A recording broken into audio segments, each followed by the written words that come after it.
약성경에서 하나님의 백성들이 말씀을 읽을 때 전부 두려움과 떨림으로 하나님 경외하는 마음으로 일어났기 때문에 그렇습니다.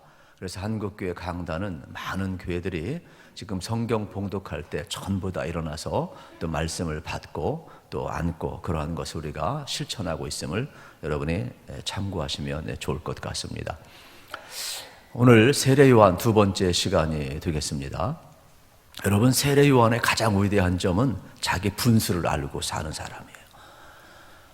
우리가 우스갯소리로 그렇게 이야기하잖아요. 국어 공부를 잘하는 사람은 주제 파악을 잘하고, 수학을 잘하면 분수를 알고 산다고. 세례 요한은 나는 그리스도가 아니라 그랬어요. 세례 요한은 아닌 것은 아니라고 그랬어요. 그리고 세례 요한은 뭐라고 그랬습니까? 오히려 예수님을 증거하기 위해서, 여러분, 예수님을 증언하는 자라고 그랬어요. 오히려 나는 광야에서 외치는 자의 소리라고 그랬어요. 그러니까 나는 메신저이지 메시지가 아니라는 거예요. 메시지는 예수라는 거예요. 오늘 우리도 마찬가지가 되겠죠. 여러분, 하나님의 말씀을 듣지만 말씀이 육신이 되어 우리 가운데 오신 것처럼 저는 여러분들이 예수님의 음성을 들을 수 있기를 축복합니다. 그래서 우리는 이 세례 요한의 위대함을 다시 한번 우리가 이제 두 번째 살펴보게 되는 것이죠. 오늘 이제 19절 앞부분 보게 되면은 우리 화면을 보시면서 같이 한번 읽겠습니다. 유대인들이 예루살렘에서 제사장들과 레위인들을 요한에게 보내어 내가 누구냐 물을 때에 요한의 증언이 이러하니라. 아멘. 여기 유대인들이 누굴까 궁금하죠? 여기 유대인들은 24절에 보게 되면은 이러한 내용이 나와요. 그들은 뭐라고 그랬느냐? 이렇게 나와 있어요. 바리새인들이 보낸 자라. 그러니까 여기 유대인들은 단순한 그냥 유대인이 아니라 사내들은 공회, 오늘날 이야기하면 국회의원들이 되겠죠. 그래서 여기에는 아주 그 당시 실세들이 모여 있음을 우리가 알게 되는 겁니다. 그런데 이 사내들은 공회에서 왜 사람들을 요한에게 보냈을까? 제사장과 레위인들을 요한에게 보냈어요. 그것은 도대체 요한이 누구인지 궁금하기도 하고, 왜 세례 요한을 모르겠어요? 도대체 요한이 누구인데 저렇게 거침없이 말을 하지? 그래서 요한에 대해서 잘 살펴보고 요한을 어떻게 하면 처리할까 이제 파견한 내용이 되겠죠. 그 당시 입법기관, 최고의 권력기관입니다. 우리나라도 그렇잖아요. 여러분, 오늘도 국회의원 선거를 하지만은 국회의원들 가볍게 보면 안 돼요. 왜요? 법을 제정하잖아요. 그러니까 입법, 사법, 행정이 있지만은 이 입법권을 가진 것은 강력한 권한이에요. 이들이 지금 세례 요한에게 제사장과 레위 사람들을 보내고 있다는 사실이 되겠죠. 그만큼 무서운 기관이거든요. 그런데 베드로가 참 멋있는 장면은 사도행전 이제 4장 18절에 보면 베드로가 복음을 전하다가 사내들에 끌려가요. 그러면서 무슨 이야기를 듣냐? 같이 읽겠습니다. 그들을 불러 경고하여 도무지 예수의 이름으로 말하지도 말고 가르치도 말라 하리. 아멘. 여러분, 이게 무슨 내용이에요? 베드로가 복음을 전했는데 왜 예수의 십자가와 부활을 전하냐? 전하지 말라는 거예요. 그런데 베드로가 얼마나 멋있는 줄 아십니까?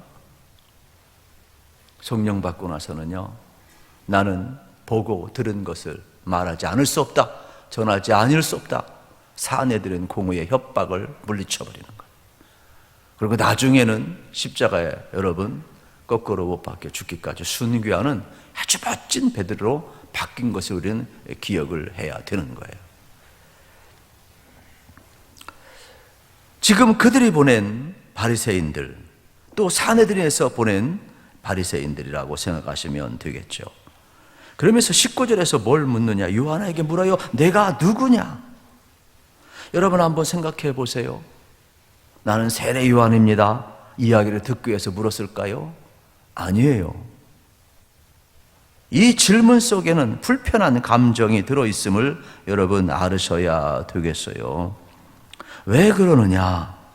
모든 사람은 세상의 흐름에 동화되어 있는데 세례 요한은 그렇지 않아요. 그 당시 정치를 향해서 독서를 날려요. 종교 지도자를 향하여서 과감 없이 여러분 어떻습니까? 쓴소리를 하고 있어요. 그러다 보니까 도대체 내가 누구냐? 불편한 감정이 그대로 드러나고 있는 장면을 이제 우리는 볼 수가 있죠. 예를 들어서 마태복음 3장 7절에 이 사건을 이렇게 설명을 하고 있어요. 요한이 많은 바리새인들과 사두개인들이 세례 베푸는 데로 오는 것을 보고 이르되 독사의 자식들아, 누가 너희를 가르쳐 임박한 진노를 피하라 하더냐. 그러니까 세례 요한의 입장에서 보게 되면은 그 당시 유대 종교지자들, 바리새인들, 기득권자들이 여러분 이렇게 그들을 향하여서 거침없이 독사의 자식들아 이야기하고 있는데 듣기가 편하겠어요? 되게 불편하지. 도대체 저 사람은 누군데 우리를 향하여서 이러한 말을 하고 있느냐 묻는 내용이 되겠죠. 그러니까 내가 누구냐는 말은 주민등록증에 나와 있는 것처럼 이름이 누구이고 어디에 살고 나이가 몇 살이고 그걸 묻는 게 아니라는 거예요. 도대체 네가 무슨 권세로 우리를 향하여 이렇게 쓴소리를 하느냐? 도대체 네가 선자인 표적이 뭐냐? 묻는 내용이 되겠지요.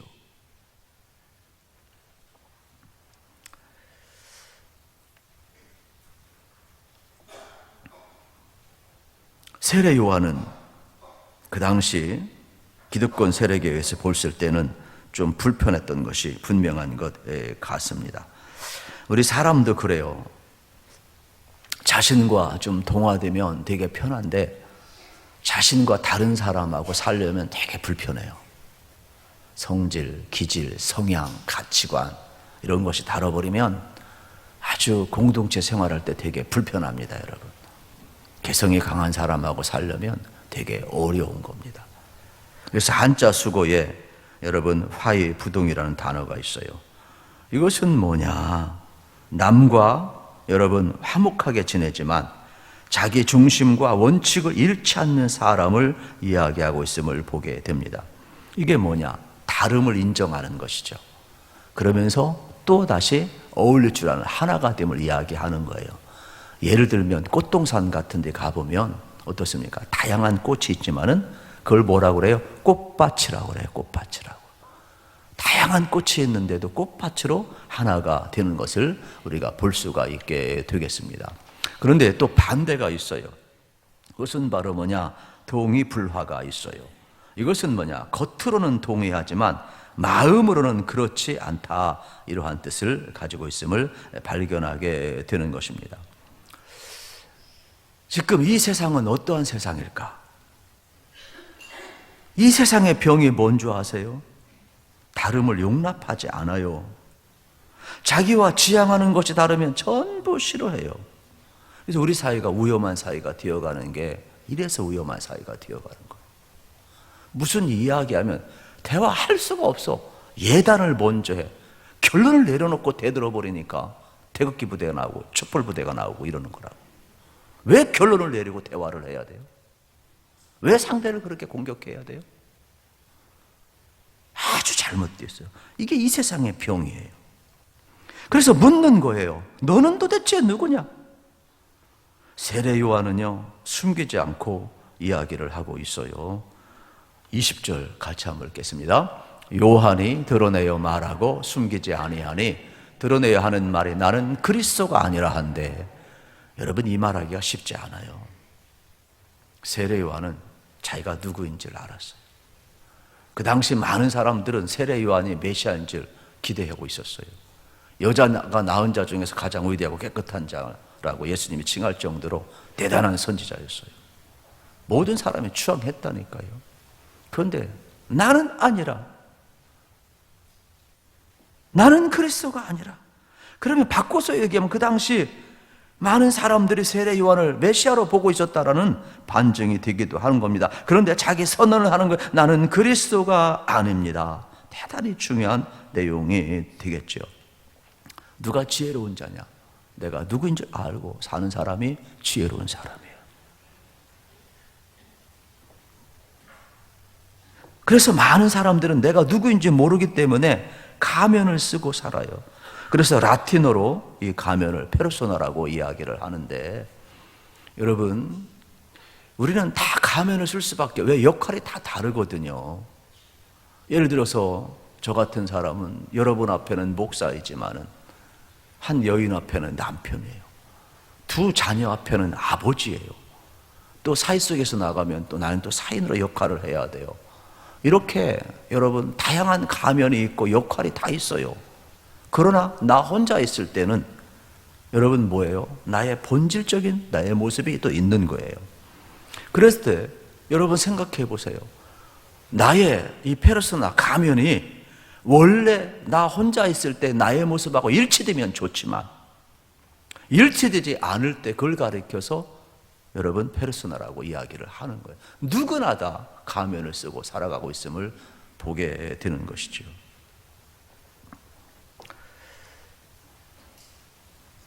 특별히 자기 자아와 일치하지 아니하게 되면 참 어렵습니다. 왜요? 사람들이 볼 때에는 바리새인, 서기관, 레위인, 대제사장들 또 사내들인 공이 그럴듯하게 보인대 세례 요한의 눈에는, 예수님의 눈에는, 성경 진리의 잣대에는 같지 않잖아요.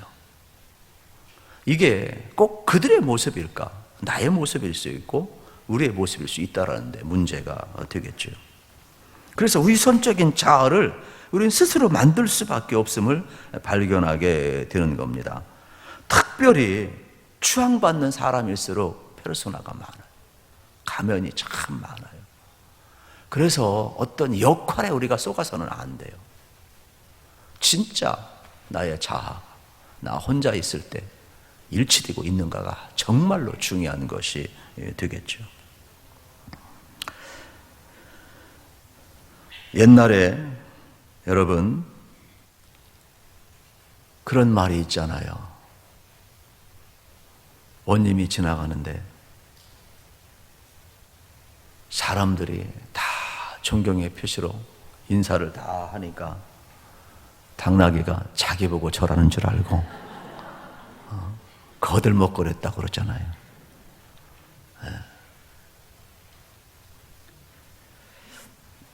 여기서 중요한 것은 뭐냐? 내가 누구인지 아는 것이 매우 중요하다. 세례 요한은 20절에서 나는 그리스도가 아니라 이야기하고 있어요. 이게 정말로 중요한 겁니다. 아닌 건 아닌 거예요. 그런데 나는 긴체하고 살아가니까 지불해야 될 비용이 너무 큰 거예요. 나는 그리스도가 아니라 얼마나 자유로워요. 내가 누구인지 아는 건 얼마나 자유로워요. 그래서 21절에 또 물어요. 우리 21절, 22절 읽겠습니다. 또 묻되 그러면 누구냐? 내가 엘리야냐? 이르되 나는 아니라. 또 묻되 내가 그 선지자냐? 대답하되 아니라. 또 말하되 누구냐? 우리를 보낸 이들에게 대답하게 하라. 너는 내게 대하여 무엇이라 하느냐? 계속 묻는 거예요. 왜 물을까? 첫째 보세요. 내가 엘리야냐? 왜 물었을까요? 적어도 이스라엘 백성들은 말라기에서 예언한 내용을 알고 있어요. 그래서 말라기 4장 5절 6절에 보게 되면은 이러한 내용이 나와 있지요. 여러분 뭐라고 그랬어요? 보라, 여호와의 크고 두려운 날이 이르기 전에 내가 선지자 엘리야를 너희에게 보내리라 그랬어요. 그러니까 엘리야는 죽음을 보지 않고 승천했기 때문에 이스라엘 백성들은 언젠간 엘리야가 다시 올 것이다 이렇게 생각을 했단 말이에요. 그런데 지금 400년이 지난 후에 어떻게 된 겁니까? 이 중간기를 거치고 침묵을 깨고 하나님이 선자를 보내가지고 광야에서 세례 요한을 외치고 있으니까 얼마나 놀랬겠어요. 그래서 진짜로 말라기서에서 예언한 그 내용이 지금 엘리야가 온 건가? 이렇게 묻는 내용이 되겠죠. 또 하나 아니라고 그러니까 네가 그러면 그 선지자냐? 이야기하고 있어요. 여기 여러분 잘 보셔야 되겠죠. 그러면 그 선지자라는 말은 누구인지 여러분 모르는데 유대인들은 다 알고 있어요. 우리는 누군지 몰라요. 설명 안 해놨으니까. 유대인들은 다 알아요. 왜요? 신명기 8장 15절에 보게 되면은 이러한 내용의 말씀이 나와 있어요. 내 하나님 여호와께서 너희 가운데 내 형제 중에서 너를 위하여 나와 같은 선지 하나를 일으키느니 너는 그의 말을 들을지니라. 그 선지자가 누구냐? 모세와 같은 선자를 너에게 보내리라 그랬어요. 그래서 그들은 적어도 세례 요한이 왔을 때 엘리야가 아니면 그 선지자, 모세와 같은 선지자가 아니냐, 혹시 성경에서 예언한 선지자가 당신이 아닙니까? 묻는 내용이 되겠지요. 아니라고 그러니까 그러면 또 물어요. 우리가 지금 사내들은 공의에서 바리새인들이 보내가지고 너 누구인지 알라고, 네가 무슨 권세로 이렇게 광야에서 외치고 있는지 알라고 보냈는데, 그러면 너는 너 자신을 어떻게 생각하느냐? 너는 내가 누구라고 생각하느냐? 세 번째 또 묻는 내용이 나와 있지요. 그때 여러분 이사야 글을 인용하면서 23절, 24절에서 이렇게 이야기를 하고 있어요. 같이 읽겠습니다. 이르되 나는 선자 이사야의 말과 같이 주의 길을 곧게 하라고 광야에서 외치는 자의 소리로라 하니라. 그들은 바리새인들이 보낸 자라. 대답을 하지 아니하고 이사야 글을 인용해요. 이사야 40장에 있는 내용을 인용을 하고 있는 내용이 되겠죠.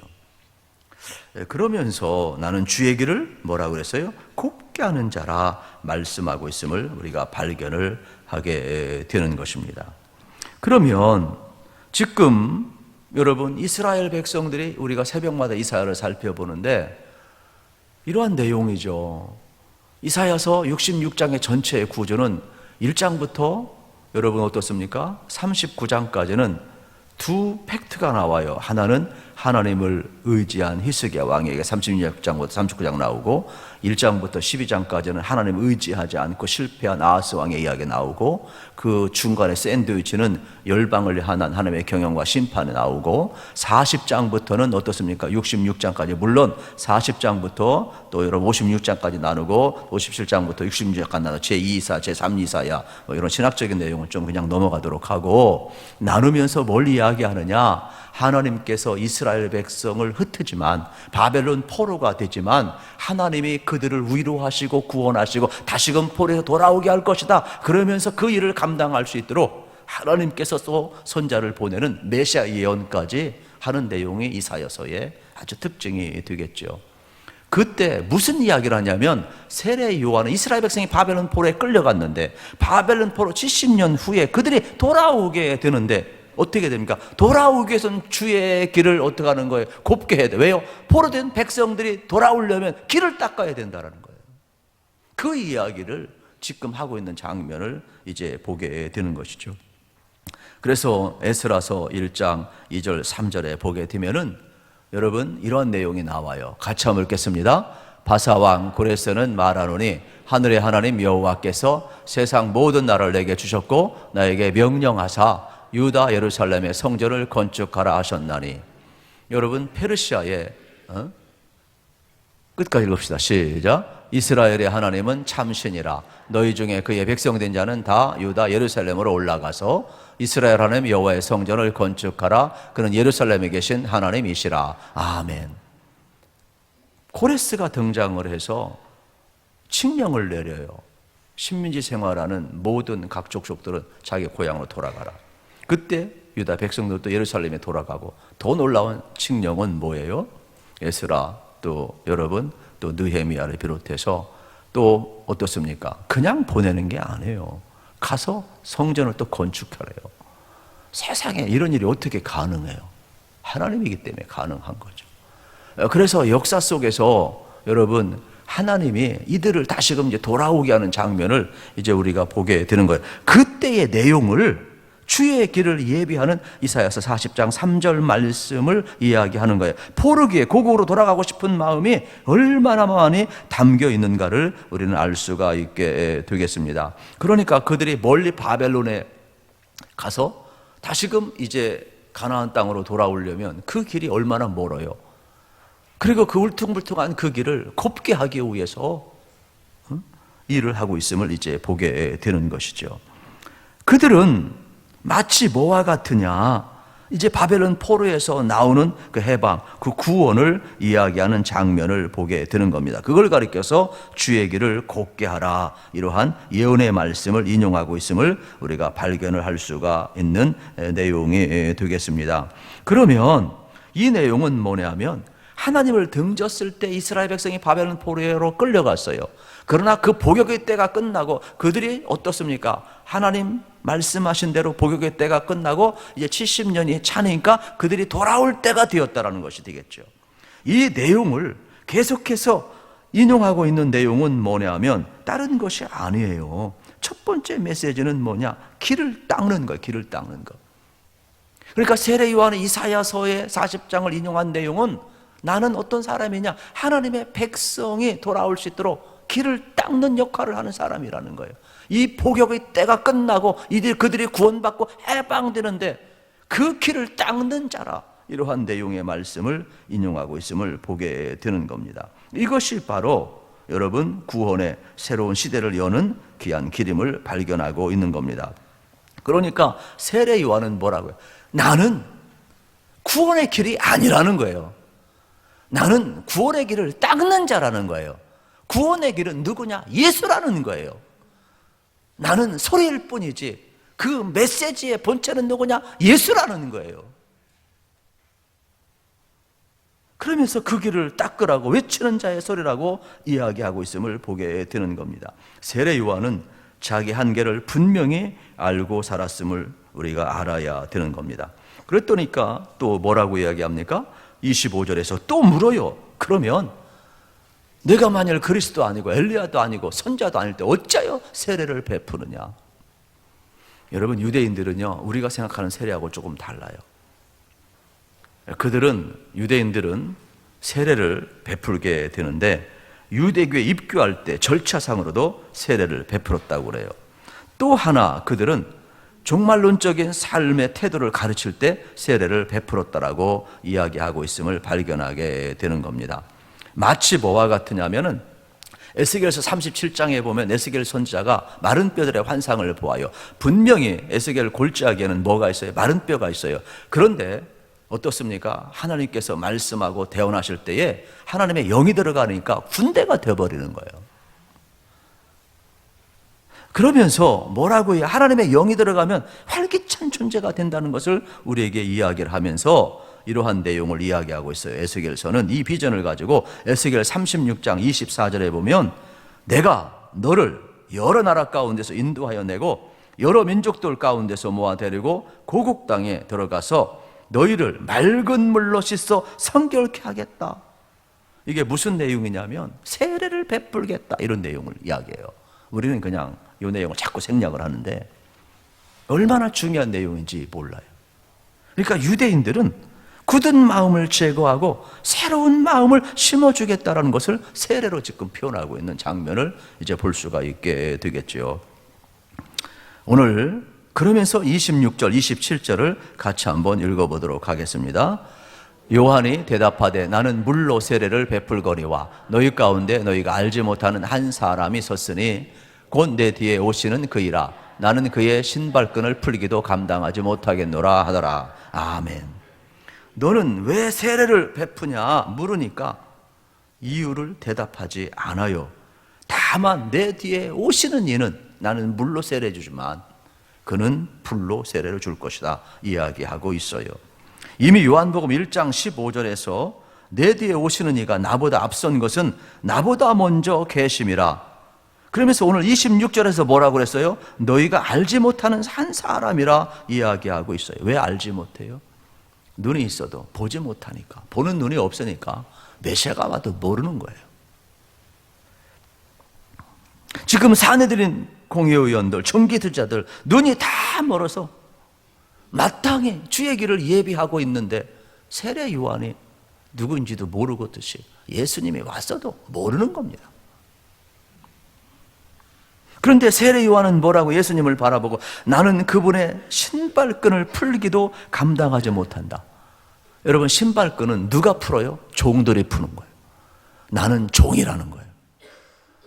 그런데 종의 역할도 감당하기 어려운 존재라는 거예요. 자기 인식이 명확한 사람이에요. 우리가 왜 교만해요?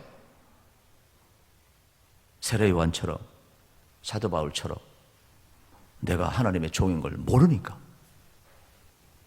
그래서 바울의 위대한 점은 뭐냐? 모든 복음서마다 그가 저도 이제 주일날 로마서 강의를 하는데 로마서 1장 1절부터 보면 그는 뭐라? 예수 그리스도의 종 바울이라고 소개해요. 얼마나 정체성이 명확한지 몰라. 그 한마디만 들어도 얼마나 복음이 위대한가를 알 수가 있어요. 요한은 나는 총의 역할을 감당하기조차도 어려운 존재라고 이야기를 하고 있어요. 그러면서 나는 물로 세례를 줍니다. 그러나 내 뒤에 오시는 분은 불로 세례를 준다라고 이야기하고 있음을 발견하게 되는 것입니다. 여러분, 물의 방향은 우리가 잘 아는 것처럼 위에서 아래로 흐르게 되어 있죠. 씻는 것이죠. 물의 기능은 씻는 기능이 있어요. 그러니까 물로 씻는 것은 죄를 자각하고 자기의 부족함에 대한 깨달음을 주죠. 그러나 뭡니까? 불의 방향은 밑에서부터 오히려 타올라요. 불꽃이 왜 위험한지 아시죠? 타오르는 거예요. 지금 내 속에서 하나님의 마음이 타올라야 성령의 사람으로 살아날 수 있음을 우리에게 가르쳐주고 있음을 발견하게 되는 겁니다. 결국 여러분, 우리의 심령이 막 살아나는 것은 뭐예요? 깊은 사랑을 체험하게 되면 우리의 심령이 막 살아나게 되어 있음을 볼 수가 있게 되겠죠. 그래서 지금 세례 요한은 나는 죄수점을 받게 하는 상징적인 세례를 주지만 예수님이 오셔 내 뒤에 오시는 분이 풀로 세례를 주면 어떻습니까? 성령님이 우리 안에 그 하나님의 사랑을 부어주셔서 우리 속에 뭐가 일어나는 거예요? 하나님을 향한 그 갈망이 우리 속에서 일어나게 되어 있다는 거예요. 그러면서 여러분, 오늘 29절에 보게 되면은 이러한 내용이 나와 있어요. 같이 읽읍시다. 이튿날 요한이 예수께서 자기에게 나오심을 보고 이르되 보라, 세상 죄를 지고 가는 하나님의 어린 양이로다. 아멘. 여기 이튿날이라는 것은 뭐냐? 우리가 문자적으로 해석을 하면 여러분, 앞부분에 지금 있었던 이 이야기를 알겠습니까? 요 이야기가 되겠죠. 이 사건이 있었는 사내들 공회에서 제사장과 레위인들을 보내서 세례 요한하고 이렇게 논쟁을 벌이는 이러한 사건이 있은 그 다음 날이 이튿날이 되겠죠. 그러나 유대인들의 그 생활 습관 속에는 이튿날이라는 것은 뭐냐? 어떤 일이 있는 사건 뒤에 한참 시간이 지났다는 의미, 관용적인 표현이라고 그래요. 학자들은 어떤 일이 있었는데 시간이 좀 지난 후에 또 이 일이 있다, 이런 내용을 쓸 때 이튿날이라고 그러한 표현을 쓴다고 합니다. 그런데 세례 요한은 어떻습니까? 명확하게 이야기를 하는 거예요. 요한이 예수께서 자기에게 나오심을 보고, 이게 참 어려워요. 왜 예수님이 세례 요한 앞에 나갔을까? 이유는 없어요. 그런데 요한복음의 그 관점에서 보게 되면은 예수님이 가는데 세례 요한이 그 앞에 있었겠죠. 그런데 세례 요한이 보고 뭐라고 이야기하나? 보라, 세상 죄를 지고 가는 하나님의 어린 양이다. 가장 위대한 말을 하는 거예요. 따라합시다. 보라, 세상 죄를 지고 가는 하나님의 어린 양이로다. 가장 위대한 말을 하는 거예요. 여러분 보세요. 여기에 세 단어가 나와요. 세상이라는 단어가 나와요. 죄라는 단어가 나와요. 하나님의 어린 양이라는 단어가 나와요. 여기서 말하는, 성경에서 말하는 세상은 보통 뭐예요? 하나님을 대적하는 세력을 세상이라고 표현을 해요. 그런데 더 놀라운 사실은 뭐냐면 하나님을 대적하는 세력인데, 여러분 요한복음 3장 16절에서 보게 되면은 하나님이 세상을 이처럼 사랑하사 그래요. 이걸 어떻게 우리가 해석을 해야 되겠어요?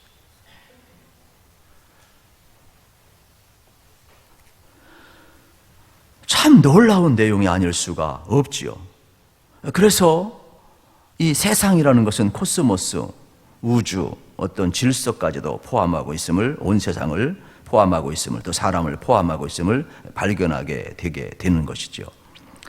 그 다음 단어에서 우리가 힌트를 얻게 되는데 죄라는 단어가 나와요. 뭐냐? 세상 죄를 지고 가는. 우리 어르신들은 시골서 지게 접었죠? 저는 지게 접었어요. 제가 지게 잘 질 것 같아요? 못 질 것 같아요? 여러분은 너무 예단을 잘 하시는 것 같아요. 저 지게 잘 집니다.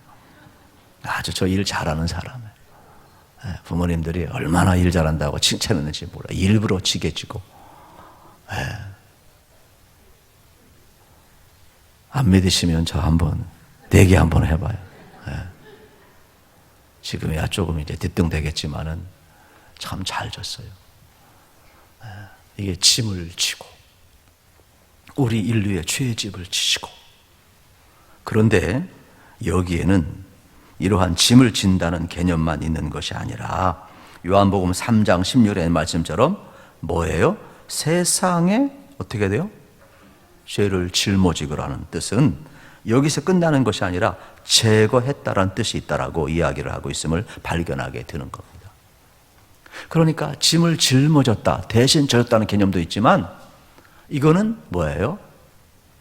제거했다, 지워버렸다, 이러한 뜻이 있음을 우리가 볼 수가 있게 되겠습니다. 실질적으로 여러분 잘 보세요. 예수님이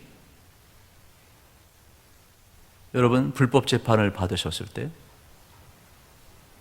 많은 사람들이 빌라도 앞에서 뭐라고 그랬어요? 분명히 예수님을 놓아주랴 하는 바라바를 놓아주랴 그랬는데 군중들은 뭐라고 그랬어요? 바라바를 놓아주고 예수를 어떻게 하라고 했어요? 십자가에 못 박으라. 그리고 제거하라 그랬어요. 제거하라. 참 예수님은 우리의 죄를 제거해 주기 위해서 왔는데 사람들은 예수님을 제거하라는 거예요.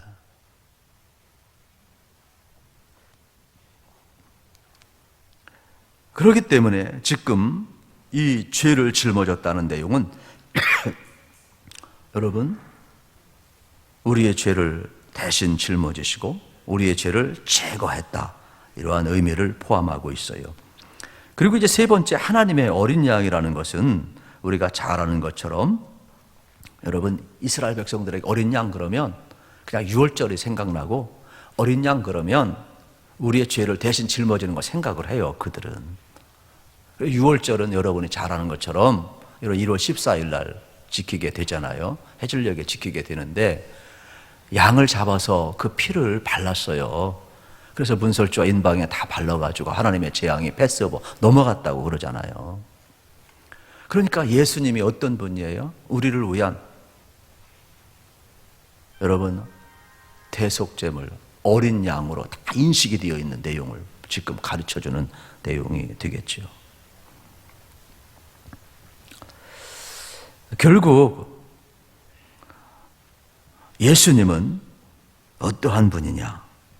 세상 죄를 지고 가는 하나님의 어린 양이라 이렇게 말씀하고 있음을 이제 볼 수가 있게 되겠습니다. 30절 말씀에 보면 이러한 내용이 나와요. 30절 같이 읽겠습니다. 내가 전에 말하기를 내 뒤에 오는 사람이 있는데 나보다 앞선 것은 그가 나보다 먼저 계심이라 한 것이 이 사람을 가리킴이라. 아멘. 여러분 나보다 앞섰다, 이 내용이 뭘까요? 주민등록 까가지고서는 6개월 먼저 왔다, 이 얘기일까요? 아니죠. 이 이야기는 예수님은 영적으로 그 출발점이 나보다 훨씬 앞선 분이다, 이러한 내용이 되겠죠. 영혼의 자리가 자기와 비교할 수 없는 분이라는 것이죠. 세례 요한은 시간상 제가 좀 줄이겠습니다만은 지금 우리가 생각하는 거하고 달라요. 세례 요한을 따르는 무리가 한 교단을 이루었다니까요. 예수님을 따르는 제자 무리만 있는 게 아니에요. 우리 예수님이 등장하기 전까지는 더 큰 교단의 여러분 탑이 누구냐? 세례 요한이에요. 그래서 그 당시는 경쟁 구조를 가지고 있어요. 세례 요한을 따르는 제자들, 예수님을 따르는 제자들, 두 교단이 있다니까요. 그래서 이 사건을 마태, 마가, 누가, 요한 공간복음에서 참 이 사복음서에서 표현하기가 되게 어려워요. 그래서 요한복음에는 우리가 잘 아는 요한 앞에 예수님이 세례받는 내용이 없어요. 오히려 마태, 마가, 누가에 여러분 세례받는 내용이 나와요. 그래서 마가하고 누가복음은 그냥 객관적으로 예수님이 여러분 어떻습니까? 세례요한 앞에 세례받는 내용을 객관적으로 그냥 기술해 놔요. 그러나 마태는 그렇게 하질 않아요. 이 똑같은 사건을 어떻게 이야기하느냐?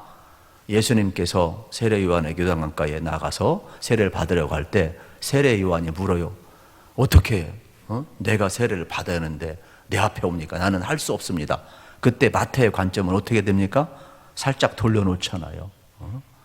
뭐라고 돌려놓습니까? 이 일을 행하여서 하나님의 의를 이루라 이야기하잖아요. 하나님의 의를 이루라. 그러니까 그 당시는 여러분 잘 보셔야 돼요. 세례 요한을 따른 사람들은 뭘 끝까지 주장했느냐? 예수님이 세례 요한 앞에서 세례받았다 이것까지 우기니까 이 복음을 증언할 때 되게 불편한 거예요. 그래서 그게 아닌 것을 가르쳐주기 위해서 마태의 관점은 살짝 틀어요. 아싸리 뭐라고 이야기하느냐? 요한복음 이 사건 다루지를 않아요. 그러면 요한복음의 관점은 세례 요한의 활동도 다루지를 않아요. 전부 다 초점이 어디에 있느냐? 예수님에게 있어요. 예수님에게. 그래서 세례 요한이 위대한 거예요. 세례 요한만 가지고도 1년 내내 할 수가 있어요. 그 정도로 이 관점이 되게 깊어요, 여러분. 그는 흥하고 나는 쇠하리라. 이 한 단어만 가지고도 그러니까 세례 요한의 위치가 어디에 있는가를 여러분 그 당시 탑이었거든요. 그런데 자기는 신들매조차도 풀기도 감당하지 못하겠다는 종의 인식이 명확해요. 모든 사람이 메시아로 생각하고 모든 사람이 선자로 생각하고 모든 사람이 엘리야라고 생각하고 모세와 같은 선자가 왔다고 생각했는데 나는 아니라. 얼마나 위대한 자기 선언인지 몰라요. 일관되게 예수님만 드러내놓고 있음을 봅니다. 우리 32절 33절 읽겠습니다. 요한이 또 증언하여 이르되 내가 봄에 성령이 비둘기같이 하늘로부터 내려와서 그의 울에 머물렀더라. 나도 그를 알지 못하였으나 나를 보내어 물로 세례를 베풀라 하신 그이가 나에게 말씀하되 성령이 내려서 누구 위에든지 머무는 것을 보거든 그가 곧 성령으로 세례를 베푸리인 줄 알라 하셨기에. 아멘. 세례 요한이 예수님 알았어요? 몰랐어요? 몰랐어요. 잘 보셔야 돼요. 알고서 전하는 게 아니에요. 그런데 어떻게 알았어요? 그렇죠. 성령이 그 위에 있는 것을 보면 메시아인 것을 알리라. 그리고 증언한 것이죠. 요한복음의 관점이 아주 대단한 거예요. 우리가 인식하고 있는 것하고 전혀 다르죠. 성경 텍스트는. 우리도 마찬가지가 되겠습니다. 여러분, 우리가 성령을 받은 것도 마찬가지예요. 우리가 보통 성령을 받게 되면은 뭐 방언의 은사, 뭐 오순절 계통을 자꾸 이야기하고 은사적 현상을 이야기하고 뭐 신유의 은사, 뭐 예언의 은사 아주 뭐 특별한 걸 이야기하는데 그게 아니라는 것이 아니죠. 그러니까 서로 그런 걸 자랑하니까 바울이 딱 한마디예요. 아니야. 그것보다 가장 중요한 것은 사랑이야 그러잖아요. 이게 고린도서 12장 13장인 거예요. 그래서 은사장이라고 이야기를 하는 거예요.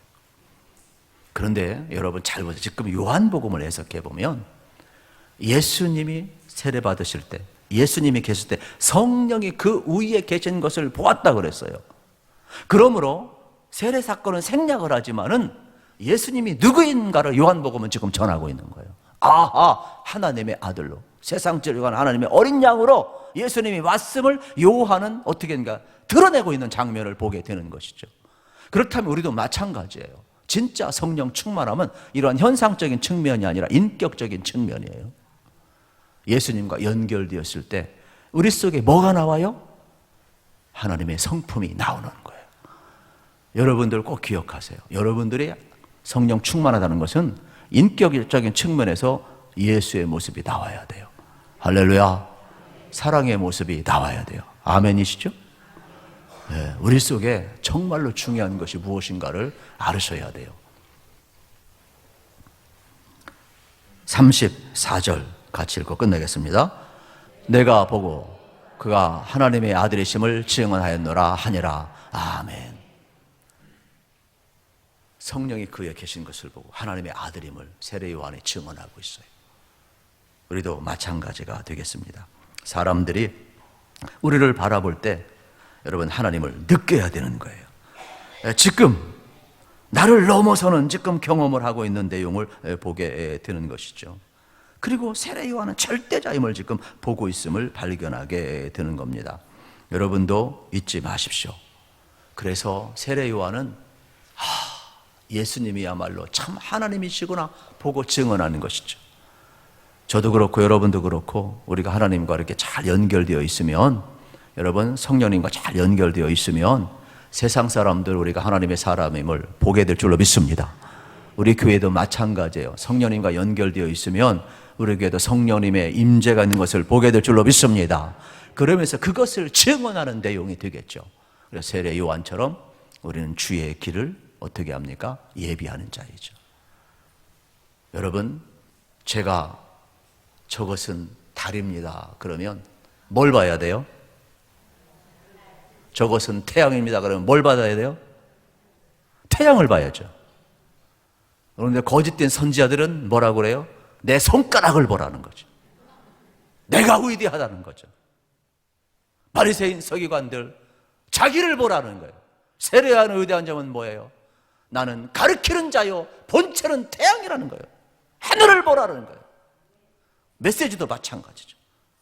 나를 보는 것이 아니라 메시지의 본체는 누구예요? 예수예요. 예수. 나는 소리일 뿐이에요. 세례 요한은 소리로 살아갔고 예수를 증언했어요. 우리도 그렇게 살아갈 수 있기를 축복합니다. 하나님 감사합니다.